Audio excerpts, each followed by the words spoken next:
If you were between the ages of 8 and 15 at any point during the 2000s, then you're familiar with arguably the most iconic age of Cartoon Network. There were unanimously popular shows like Teen Titans, Courage the Cowardly Dog, Grim Adventures of Billy and Mandy, and even some less successful but still memorable titles like Hi Hi Puffy Amiyumi. Combine that with all the other animation networks we had, the WB, Nickelodeon, Disney Channel. Animation was a thriving Western market for kids and teenagers. And herein lies the blatant bias that plagues the entertainment industry, the idea that animation was made for kids and will not be considered an adult medium. The Academy Awards demonstrates this with the numerous issues surrounding Best Animated Picture. This category has historically snubbed films for being named Best Picture, like when WALL-E was not nominated even though it was considered one of the best films of 2008. It's also played favorites, like when Frozen won over Hayao Miyazaki's The Wind Rises. Miyazaki believed it to be his magnum opus and his last film before his brief retirement from 2013 to 2017. While Frozen was a hit, interviews with Academy judges proved that they voted for Frozen because their kids liked it, or they abstained from voting at all, claiming that animation was just not interesting. Now, obviously, those who truly love animation have come to expect the Oscars are not a reliable litmus test for what's actually good. Looking at you, Oscar-nominated film The Boss Baby. When looking at animated shows for older audiences, they end up being over-the-top comedies like The Simpsons, South Park, or any of Seth MacFarlane's shows. More recently, we've been given Rick and Morty, a show that had a huge success with young adults. Of course, we all know how well that went. I'm Tickle Rick! What beloved dum-dum! I'm Tickle Rick! And herein lies another issue with those who have a love for the process of animated shows. The other people who make those shows their whole lives. Recall to 2011 to 2013, where the Hub rebooted My Little Pony, leading us to this. She's living in the past, so you won't last without the proper care. With a royal farewell and an anime spell, you won't have lots to repair. But I think it's time we got somebody who's about to bring down the goddamn house. I will admit, I watched My Little Pony Friendship is Magic at the age of 16, and I enjoyed it. A vibrant color palette, the charming flash animation, a show that didn't talk down to the audience. The biggest impact I can equate to the show's success was it being a show parents could watch with their kids and not feel like childish nonsense. And for a generation who thrived on animation, it was right in our ballpark. So seeing as we're now about 3 minutes into this review of the pilot of Hazbin Hotel and I've yet to even say the name, I should probably give you what you came here for. Hazbin Hotel, an adult-themed animated series featuring Charlie, the Princess of Hell, and her attempt to open a hotel to rehabilitate demons so they can redeem themselves and go to heaven. Hell currently faces an overpopulation, and to deal with it, every year angels descend upon the denizens for a cleansing. Charlie hopes to stop the bloodshed and offer an alternative means to control Hell's population. Created and directed by Vivian Medrano, aka Vidzipop on YouTube, her and her team have spent over 2 years to produce a 30-minute pilot. The episode premiered on October 28, 2019 and received over 3 million views in just under 4 days. For an internet project, the scale of this pilot is impressive and there's a lot to dissect. We'll start with the animation. The wonderful thing about animation over traditional filmmaking is that everything in the frame is intentional. Every character movement, every background object, lighting, shadows, facial expression, they're dictated entirely by the animator. And with Hazbin, we're given emotive, expressive characters, great mood lighting, backdrops, a complete world.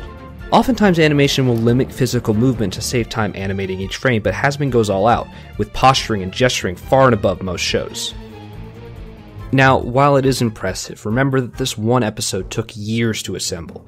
Therefore, animation often shortcuts. Whatever you can do to save time redrawing characters, the faster you can turn out a show. Hazbin has these expressive, emotive characters at all times, and if they attempt to make a full series, I would not expect the same level of expressiveness to continue past the pilot. That doesn't mean the art still won't be of the same caliber, which is also worth talking about. The stylized caricatures of demons are also very aesthetically pleasing, with long limbs and a variety of dimensions. Many designs are animal-inspired, like Angel Dust being a spider, Husk is a cat butterfly, and Serpentis... serpent. I'm reminded a lot of Foster's Home for Imaginary Friends, with so many unique characters that all just seem to mesh fine within the world. With Vidzipop being in her late 20s as well as most of the animators, it's clear that they were very influenced by the cartoons that they grew up with. The characters themselves are also compelling. You have Charlie, the literal daughter of Satan, trying to make the denizens of hell better people. Vaggie, Charlie's best friend, who's fiery and passionate. Angel Dust, an androgynous porn star who's using the hotel as a free place to stay. Nifty, Husk, and most interesting character in my opinion, the Radio Demon, aka Alastor, a demon with unsurmountable power who's only around to laugh at those who fall bettering themselves. Combined with the uncomfortable constant smile, the old-timey radio voice, stylistically I'm reminded of Dr. Felicia from The Princess and the Frog. There's a lot to love here, and he's the main reason I'm excited to see where the show goes. According to his backstory, he even beat up Pyrocynical. Now, characters are nothing if you don't have great voice actors to provide life to them, and the enthusiasm and passion from the cast provides a lot of hope for the show's future. If the full season does come and we see a drop of animation quality, I think the voice cast will still be able to carry it. Now, I do have some gripes with the supporting cast work, mostly dictated by different audio equipment quality. This is an internet project, not a studio where every VA gets to go into a soundproof booth and record on the same microphone. But some of the dialogue can be rough, either feeling forced or cheesy. I'll just have to resort to my impeccable improv skills. However, every scene after the main cast returns to the hotel feels much more cohesive. You think I'm some kind of fucking clown? Maybe. I ain't doing no fucking charity job. One thing I'd like to make sure is clear is that even though this is a passion project and it's a ragtag group of independent animators putting their work out there, it doesn't mean they're immune to criticism, and I offer it to be constructive, not to belittle anybody. This is the internet. I've seen what happens when you say you dislike something that's overwhelmingly positive. Disclaimer out the way. Moving on. Music. In a 30-minute pilot, we're given 3 songs. That's a lot. Very few cartoons that are renowned for their insert songs slot more than one an episode. For movies, it's fine, the format works. For episodic shows, not so much, and these songs don't exactly progress the story. The first song's animation set up hell, the cleanse, and the cruelty of the setting, but the lyrics are for the most part unrelated to the narrative. Charlie explains the point of the hotel in the news station interview, then sings the song about the concept, basically repeating everything. Alistair's already been accepted to the hotel when he has his song, and honestly it didn't do much for me, but solidified my comparisons to Facilier. Music is great, but can feel like it's hurting when it's this frequent and is not used as a narrative tool. And the second major criticism I have is the first half of the episode.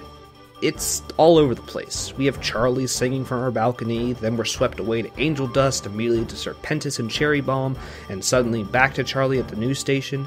If you haven't read any background material about the show, it's confusing. It makes it hard to determine which characters you'll be invested in, and almost information overload.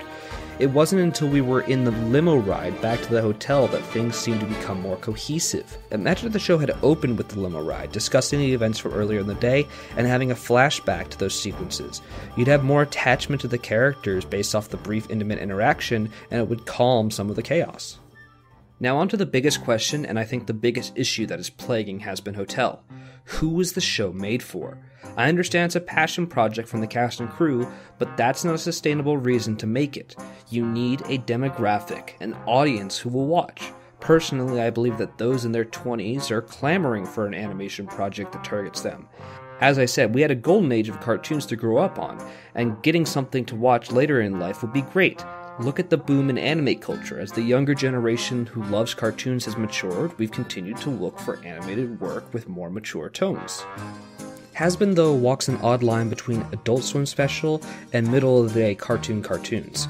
Its sexual jokes and disregard for common decency restrict it from marketing to anyone under 16. The language would never be allowed on broadcast television unless it was slotted past 2 a.m., where we get no live audience and die. On the reverse side, the music inserts, Charlie's everyone can be good, and her childlike persona orients it as a teenage show. It's like after the My Little Pony phenomenon, there's somehow no separation for who animations are for. And you can argue that animation can be for anyone and it shouldn't matter, which is fair and I respect it, but that doesn't get your show funded, nor does it acknowledge the years of arguments about people watching shows that are not made for them. Look, animation is great, and it's something that I believe can be enjoyed by anyone. Denying yourself an entire form of entertainment because you think it's made for a younger audience only disservices you. And Vivzy Pop and her team clearly have the same mindset that I do, that everyone deserves to enjoy cartoons, not just kids.